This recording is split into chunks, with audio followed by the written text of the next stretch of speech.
नमस्कार दोस्तों, शुरू करते हैं आज की वीडियो। हम पढ़ रहे थे द्विघात समीकरण। इसकी 3 वीडियो आपने पढ़ी है। ये है चौथी वीडियो जिसमें हम कुछ प्रैक्टिस क्वेश्चंस करेंगे। तो शुरू करते हैं प्रैक्टिस क्वेश्चंस की वीडियो। पहला प्रश्न है, निम्न द्विघात समीकरण के विविधकर ज्ञात कीजिए और फिर मूलों की प्रकृति ज्ञात कीजिए। पिछली वीडियोस में आपको बताया गया है कि इस प्रकार के प्रश्न को कैसे हल किया जाता है। चलिए एक और एग्जाम्पल के साथ इस प्रश्न को फिर से हल करते हैं ताकि आपको अच्छे से क्लियर हो जाए कि ऐसे प्रश्नों को कैसे हल करना है। समीकरण है 25x square minus 30x minus 10 बराबर 0। हल देखते हैं। यहाँ पर a बराबर हो जाएगा 25, b बराबर -30 तथा c बराबर हो जाएगा माइनस का 10। इसीलिए विविधकर यानी कि डिस्क्रिमिनेंट का सूत्र लगाएंगे हम, जो है b स्क्वायर माइनस 4ac। ये हो जाएगा बराबर -30 स्क्वायर जो कि b का मान है, माइनस 4 जो कि सूत्र में है, गुने में 25 यानी -4ac का a लगाया हमने, a का मान है 25 तो यहाँ आ जाएगा e, गुने में माइनस का 10 जो कि c का मान है। तो इस प्रकार b स्क्वायर माइनस 4ac में हमने a, b, c के मान को प्रतिस्थापित कर दिया है। इसको अगर हम हल करें तो -30 का स्क्वायर क्या होता है, 900। इसी के साथ -4 गुने में 25 गुने में -10 हो जाएगा 1000 और दोनों को जोड़ें तो ये आ जाएगा 1900 जो कि 0 से अधिक है। इसीलिए इस समीकरण के 2 भिन्न वास्तविक मूल हैं। तो इस तरीके से हम ये पता करते हैं 0 से अधिक है, 0 से कम है या 0 के बराबर है। इस प्रकार हम पता करते हैं कि 2 भिन्न वास्तविक मूल होंगे, एक जैसे वास्तविक मूल होंगे या फिर वास्तविक मूल नहीं होंगे।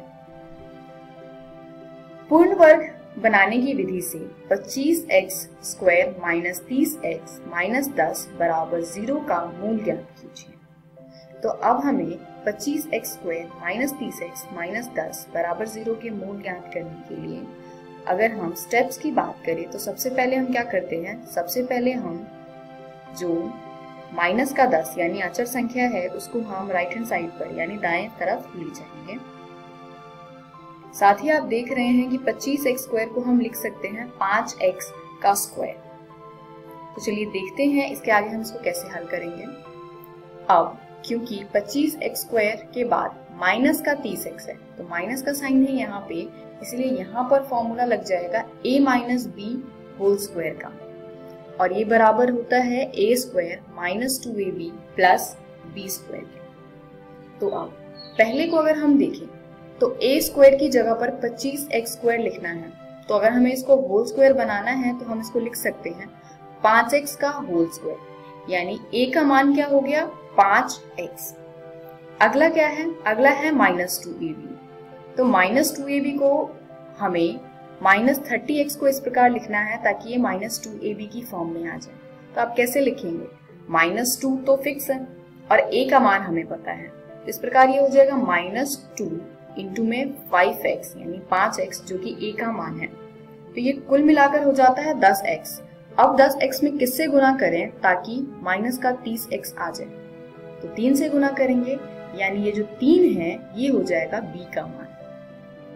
अब सूत्र के हिसाब से हमें b का स्क्वायर चाहिए, यानी हमें 3 का स्क्वायर भी चाहिए यहाँ पे। उसके लिए हम क्या करेंगे, 3 स्क्वायर को दोनों तरफ जोड़ देंगे, यानी समीकरण के दोनों तरफ हम 3 स्क्वायर से जोड़ देंगे। इस प्रकार हमें a minus B whole square के सूत्र के तीनों ही पद प्राप्त हो जाएंगे।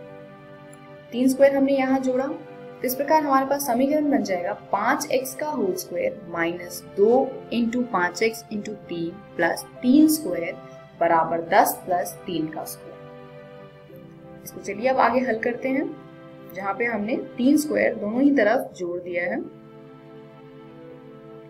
5x होल स्क्वायर माइनस 2 गुने में 5x गुने में 3 प्लस 3 स्क्वायर बराबर 10 प्लस 3 स्क्वायर।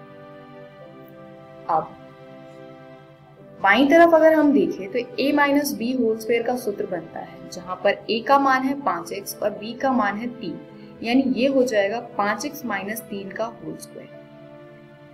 दाईं तरफ की अगर हम बात करें तो इसको हल करने पर क्या प्राप्त होगा? इसको हल करने पर 19 प्राप्त होगा। इसलिए दिए गए समीकरण 25x square minus 30x minus 10 बराबर 0 को हम 5x माइनस 3 होल स्क्वायर बराबर 19 लिख सकते हैं। इसके बाद हम क्या करेंगे? अब हम दोनों तरफ वर्गमूल करेंगे। दोनों तरफ वर्गमूल करने पर हमें प्राप्त होगा वर्गमूल 5x माइनस 3 होल स्क्वायर बराबर वर्गमूल 19। अब बाएं तरफ अगर आप देखें तो वर्गमूल भी है और स्क्वायर भी है, तो आपस में कैंसिल आउट हो जाएंगे और ये बच जाएगा 5x माइनस 3। साथ ही दाईं तरफ वर्गमूल 19 हम लिखेंगे प्लस माइनस वर्गमूल 19। नेक्स्ट स्टेप में हम क्या करते हैं? नेक्स्ट स्टेप में 5x के साथ जो अचर संख्या है उसको हम दूसरी तरफ शिफ्ट कर देंगे। यानी कौन सी संख्या है यहाँ पर? माइनस का 3। तो माइनस 3 को अगर हम दूसरी तरफ शिफ्ट करें तो ये हो जाएगा 5x बराबर 3 प्लस माइनस वर्गमूल 19। इसका अर्थ क्या है प्लस माइनस का? इसका अर्थ है यहाँ पर दो संख्याएं हैं, एक तो 5x बराबर 3 प्लस वर्गमूल 19 और दूसरी संख्या है 5x बराबर 3 माइनस वर्गमूल 19। अब हमें यहाँ पर मिला 5x का मान और हमें निकालना है x का मान। तो उसके लिए हम क्या करेंगे? जो x के साथ 5 है उसको दूसरी तरफ ले आएंगे। इस प्रकार हमें x का मान प्राप्त होगा 3 प्लस वर्गमूल 19 बटे 5 तथा साथ ही x का दूसरा मान प्राप्त होगा 3 माइनस वर्गमूल 19 बटे 5। अगला प्रश्न देखते हैं। निम्न स्थितियों को गणितीय रूप में व्यक्त कीजिए। प्रश्न है a से क्रमागत विषम धनात्मक पूर्णांक ज्ञात कीजिए जिनके वर्गों का योग 290 हो। तो पहले प्रश्न को समझ लेते हैं। a से क्रमागत, क्रमागत का क्या अर्थ होता है? जो एक के बाद एक संख्या आती है। जैसे 1 का धनात्मक पूर्णांक क्रमागत धनात्मक पूर्णांक 2 होगा, 2 का क्रमागत धनात्मक पूर्णांक 3 होगा। तो एक के बाद एक जो संख्या आती है उसको हम कहते हैं क्रमागत, जो क्रम में हो। तो यहाँ पर क्या है? क्रमागत विषम धनात्मक पूर्णांक लेना है। तो विषम संख्या क्या है? पहला विषम संख्या अगर 1 है तो दूसरा विषम संख्या कौन सा होगा? 3। तो अगर हम यहाँ क्रमागत विषम संख्याओं की बात करें तो 1 के बाद 3, 3 के बाद 5, 5 के बाद 7 एंड सो ऑन, इस प्रकार होगा। तो प्रश्न यही कहता है कि दो ऐसी धनात्मक विषम पूर्णांक संख्याएं हैं जिसके वर्गों को अगर हम योग करें तो 290 आती है। तो चलिए हल करते हैं इस प्रश्न को। माना कि दोनों क्रमागत विषम धनात्मक पूर्णांकों में जो छोटी संख्या है वो x है। तो अगर छोटी संख्या x है तो दूसरी संख्या कौन सी होगी? बड़ी वाली संख्या। जैसे पहला अगर 1 है तो दूसरी संख्या क्या है? 3। 1 में कितना जोड़ने पर 3 आया? 2। तो इसीलिए दूसरा पूर्णांक होगा x प्लस 2। इसके बाद प्रश्न क्या कहता है कि दोनों के वर्गों का योग, तो हमें इसके बाद इसका वर्ग करना है। तो छोटे पूर्णांक का वर्ग हो जाएगा x वर्ग और दूसरे पूर्णांक का वर्ग हो जाएगा x प्लस 2 होल स्क्वायर, यानी कि पूरे का वर्ग। इसके बाद प्रश्न क्या कहता है? इसके बाद प्रश्न कहता है कि दोनों के वर्गों का अगर हम योग करें तो वो आ जाएगा 290 के बराबर। यानी आगे हम लिखेंगे x square plus x plus 2 whole square बराबर 290। अब x प्लस 2 होल स्क्वायर को a plus b whole square का सूत्र लगा करके ओपन कीजिए। ये आ जाएगा x का वर्ग प्लस x का वर्ग प्लस 4x प्लस 4 बराबर 290। अब जो लाइक टर्म्स हैं उनको जोड़ दीजिए, यानी जो एक जैसी संख्याएं हैं जिनको हम जोड़ सकते हैं उनको जोड़िए।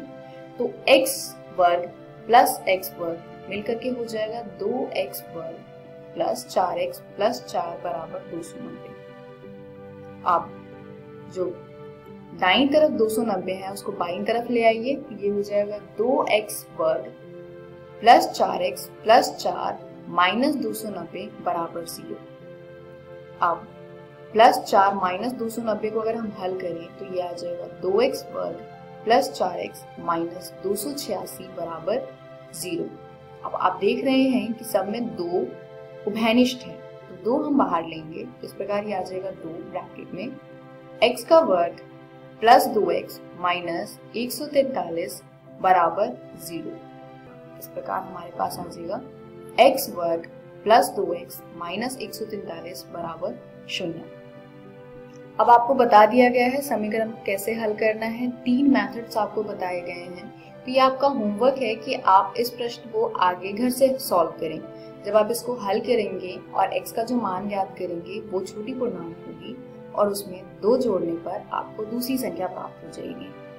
चलिए अगला प्रश्न करते हैं। जॉन और जीवंती दोनों के पास कुल मिलाकर 45 कंचे हैं। दोनों 5-5 कंचे खो देते हैं। अब उनके पास कंचों की संख्या का गुणनफल 124 है। हम जानना चाहेंगे कि आरंभ में उनके पास कितने कंचे थे। तो किसी को प्रश्न समझ में आया? प्रश्न कहना क्या चाहता है? जॉन और जीवंती मान लेते हैं 2 दोस्त हैं जिनके पास कुल मिलाकर 45 कंचे हैं। कुल मिलाकर 45 कंचे, इसका अर्थ क्या है? अगर एक के पास x कंचा है तो दूसरे के पास कितना होगा? 45 माइनस x। उसके बाद क्या है कि दोनों 5-5 कंचे खो देते हैं। जॉन के पास अगर x कंचा है तो अगर उसने 5 खो दिए तो उसके पास कितना बचेगा? x minus 5। इसी प्रकार जीवंती के पास अगर 45 माइनस x कंचे हैं, उसमें से वो 5 खो देती है तो उसके पास बच जाएगा 40 माइनस x। और जो अब दोनों के पास बचा है उसको अगर हम दोनों को गुना कर दे तो गुणनफल जो प्राप्त होगा वो 124 होना चाहिए। तो ये हमें प्रश्न में दिया हुआ है।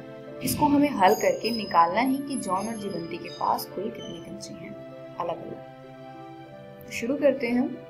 माना कि जॉन के कंचों की संख्या x थी। जॉन के पास कुल x कंचे थे तो जीवंती के पास कितने कंचे हो जाएंगे? 45 माइनस x, क्योंकि कुल मिलाकर दोनों के पास 45 थे। अब जॉन के पास 5 कंचे खो देने के बाद बचे कंचों की संख्या कितनी हो जाएगी? x minus 5। इसी प्रकार जीवंती के पास 5 कंचे खोने के बाद बचे कंचों की संख्या हो जाएगी 45 माइनस x माइनस 5, यानी कि 40 माइनस x। अब प्रश्न के अनुसार उनका गुणनफल यानी कि x माइनस 5 गुने में 40 माइनस x, इसको अगर हम हल करें तो 40x माइनस x वर्ग माइनस 200 प्लस 5x। इसको आगे अगर हम हल करें तो ये आता है माइनस x वर्ग प्लस 45x माइनस 200। अब प्रश्न के अनुसार क्या है कि माइनस x वर्ग प्लस 45x माइनस 200 बराबर है 124 के, क्योंकि प्रश्न में हमें दोनों का गुणनफल 124 दिया है। अब अगर हम इसको आगे हल करें तो ये आता है माइनस x वर्ग प्लस 45x माइनस 324 बराबर 0। अब क्योंकि पहला ही पद माइनस में है तो हम माइनस कॉमन लेकर कैंसिल कर देंगे। तो इस प्रकार ये आ जाएगा x वर्ग माइनस 45x प्लस 324 बराबर 0, अर्थात x square minus 45x plus 324 बराबर 0 एक समीकरण है जिसको आप हल करें तो आपको पता चल जाएगा कि जॉन के पास कितने कंचे थे, और जो आंसर आएगा उसको आप 45 में से घटाएं तो आपके पास ये भी आ जाएगा कि जीवंती के पास कितने कंचे थे। तो इस समीकरण को हल हम इस वीडियो में नहीं करेंगे। आपको 3 मेथड्स बताए गए हैं समीकरण को हल करने के, तो आप किसी भी मेथड से इसको हल कीजिए और ये प्रश्न आपका होमवर्क है। तो मिलते हैं अगली वीडियो में एक नए चैप्टर के साथ। तब तक के लिए चैप्टर 4 यानी कि क्वाड्रेटिक इक्वेशन या फिर द्विघात समीकरण के जितने भी प्रश्न हैं एनसीईआरटी के उसको आप हल कीजिए। धन्यवाद।